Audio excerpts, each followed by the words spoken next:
Morning students, today let's discuss the next topic, that means the cork and complex permanent tissue, that is conducting tissue. Firstly, what did you mean by cork?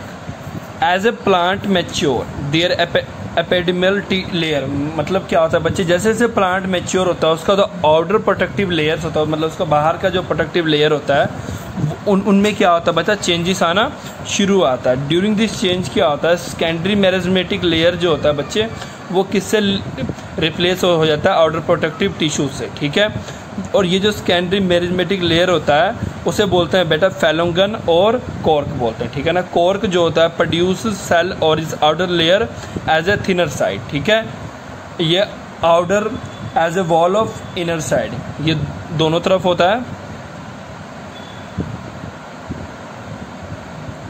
The layer of cell form, मतलब क्या है कि the layer of cell form on the outer side is cut by the cork. ठीक है, means क्या है कि the layer of जो सेल है वो फॉर्म होता है outer side by cork, outer side is cut by the cork and thus become a several layer thick cork and bark of the tree.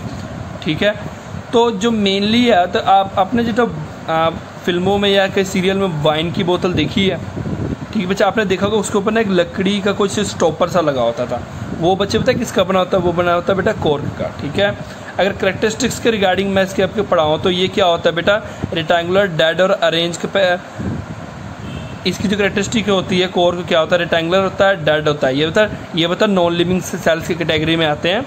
ठीक है बच्चा, और अरेंज होता है. ठीक है ना, और इसमें कोई भी स्पेस नहीं होता है इनके बीच में, और ये the protective nature of cork is due to the deposition of suberin on the wall. ठीक है ना, अगर मैं बात करूं सबरीन, ये क्या होता है बेटा, ये एक वैक्सी, ये बेटा क्या होता है, ये एक वैक्सी सब्सटेंस होता है, जो ये बेटा क्या होता है, ये एक वैक्सी सब्सटेंस होता है that makes the wall of the cork cell heat proof. ठीक है ना, ये एक वैक्सी सब्सटेंस होता है जो मतलब क्या करता है, देखो आपने एक पेड़ के बाहर देखा होगा छाल टाइप का, आपने कभी भी पेड़ को देखोगे ना बाहर से ना एक सख्त सा लेयर होता है, वो क्या करता है बेटा, हीट प्रूफ होता है, शॉक प्रूफ होता है, वाटर प्रूफ होता है, और साथ में इनको क्या करता है बेटा, जानवरों से या बैक्टीरिया से बचाता है. साथ के साथ वो क्या करता है बच्चे कि वाटर को बेटा, वाटर इजीली क्या करता है, बाहर ना निकल जाए उस पेड़ से, मतलब कि जो अब देखो सनलाइट कितना तेज होता है, सनलाइट इतना तेज होता है, अगर वो उसके ऊपर पड़ेगा, अगर वो बेटा लेयर ना होना तो क्या होता है कि वाटर इजीली क्या होता है उस पेड़ से बेटा बाहर निकल सकता है, वाटर इजीली एवोपरेट हो सकता है और वहाँ से निकल सकता है. ठीक है ना, और तो उससे बचाने के लिए बेटा ये लेयर उसमें प्रेजेंट होता है, ये वाटर प्रूफ होता है, repellent of the microscope animal microbes और एनिमल्स होता है. कॉर्क सेल एज द वेलक्यूटेटेड प्रोटोप्लाज्म और कंटेन टैनिन होता है, इसमें टैनिन भी होता है. ठीक है, सम लार्ज पोर्स होता है इसको, जिसको बोलते हैं लेंटिसल्स और also present on the cell cork. ठीक है, और देखो अगर इसकी फंक्शन की बात करोगे तो इसमें देखो क्या है, ये जो बेटा क्या होता है, ये प्रोटेक्टिव सरफेस प्रोवाइड करता है. ठीक है, और उसको वाटर लॉस ना हो जाए उसके लिए वहाँ प्रेजेंट होता है, जिससे वो हीट रेजिस्टेंस, मतलब उसको हीट से बचाता है, जिससे उसमें वाटर लॉस कम से कम होता है, मैकेनिकल इंजरी से बचाता है. ठीक है बच्चे, और वायरसेस या तो माइक्रोब से उनको बचाता है. ठीक है, अगर लेंटिसल्स की बात करो तो ये क्या करता है, गैसेस एक्सचेंज रिएक्शन जो होते हैं ना इनके बीच में, वो विद द हेल्प ऑफ इनके ही होता है. ठीक है ना, और ये resistance to the gas water, cork mostly use bottle stopper. अगर इसकी बात करें यूजेस की तो ये जो मेनली यूज होता है किसमें, बॉटल स्टॉपर में यूज होता है. ठीक है,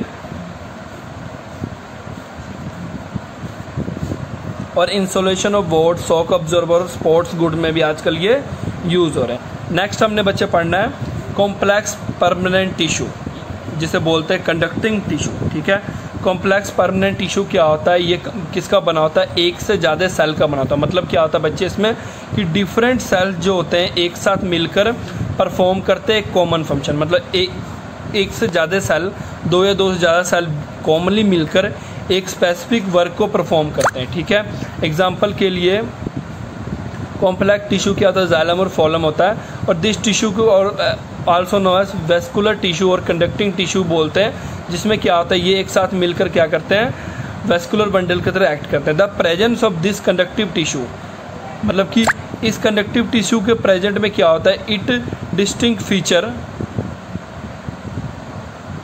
the presence of this conductive tissue is distinct feature of complex plant with the help of adopting touch means क्या बच्चे इस पूरे लाइन का कि द प्रेजेंस और इस मतलब कि ये कॉम्प्लेक्स परमानेंट टिश्यू के प्रेजेंस में क्या होता है, distinct feature of the complex plant with the help of adopting टर्शियल mode of life successfully. Means क्या होता है बच्चे कि देखो अगर मैं परमानेंट टिश्यू की बात करूं, अब देखो बच्चे कि meristematic as well as permanent tissue दोनों ही प्लांट के लिए जरूरी है, ठीक है बच्चे। अब देखो आप कुछ चीज़ों की बात करोगे तो अब जो प्लांट के कुछ पार्ट होते हैं जो कुछ पर्टिकुलर टाइम्स तक ही क्या होते हैं उनका मतलब ग्रोथ होता है, ठीक है, उसके बाद वो रुक जाता है। अगर मैं परमानेंट टिश्यू की बात करूं तो परमानेंट टिश्यू भी जो होता है प्लांट के लिए बेटा काफ़ी ज़्यादा जरूरी होता है, ठीक है। उसी तरह जो मैरिज्मेटिक टिश्यू बात करो तो वो दोनों ही जरूरी होता है। मैंने आपको क्या बताया था, एक टाइम के बाद क्या होता है मैरिज्मेटिक टिश्यू किस में कन्वर्ट हो जाता है, परमानेंट टिश्यू कन्वर्ट हो जाता है। वो भी मैंने आपको बताया था ना, जैसे हमने अनियन वाला किया था उसमें क्या था कि अगर मैंने बोला था सीजर से आप कट भी कर दोगे तो उसमें क्या होगा कि दोबारा उसमें ग्रो हो जाएगा, बट वो क्या है बेटा एज ए क्योंकि वो मैरिज्मेटिक टिश्यू है। तो उसी तरह यहाँ बात करें कि ये सक्सेसफुली जो होता है उनको हेल्पफुल होता है। Growth of the tissue result the formation of ring in the bark of the tree, ठीक है ना। ये जो ग्रोथ होता है टिश्यू का वो किसका फॉर्म करते हैं, ring and the bark of the tree. अब देखो बेटा अब ध्यान से अगर ट्री को आप कट करोगे ना, वैसे तो ट्री चलो कट नहीं करना चाहिए, बट अगर साइंटिफिक वे के लिए रिसर्च के लिए कट करेंगे तो आप देखोगे उसके अंदर ना रिंग टाइप बना होता है, ठीक है। वो थोड़ा सा डिटेल्स थोड़े से इंस्ट्रूमेंट्स उनको देखना पड़ता है। Growth of this tissue result in the formation of ring bark of the tree, we can determine the age of tree by counting this ring. मतलब क्या है बच्चे कि अगर आप पता लगाना चाहते हो कि ये वाला जो ट्री है वो कितना पुराना है तो वो आप उस रिंग को देख के पता लगा। तो अगर मैं पहली बात करूँ जाइलम की, तो जाइलम इज ए कॉम्प्लेक्स और परमानेंट टिश्यू होता है जो कॉम्प्लोज जो किसका बना होता है, थिक वॉल और डेड सेल्स के बने होते हैं। विंग ए कंडक्टिव टिश्यू, जाइलम क्या होता है, continuous channel through roots toward stem तक जाता है, ठीक है। लीव्स होता है, अदर एरियल पार्ट्स हेल्प करता है ट्रांसपोर्ट ऑफ वाटर और मिनरल्स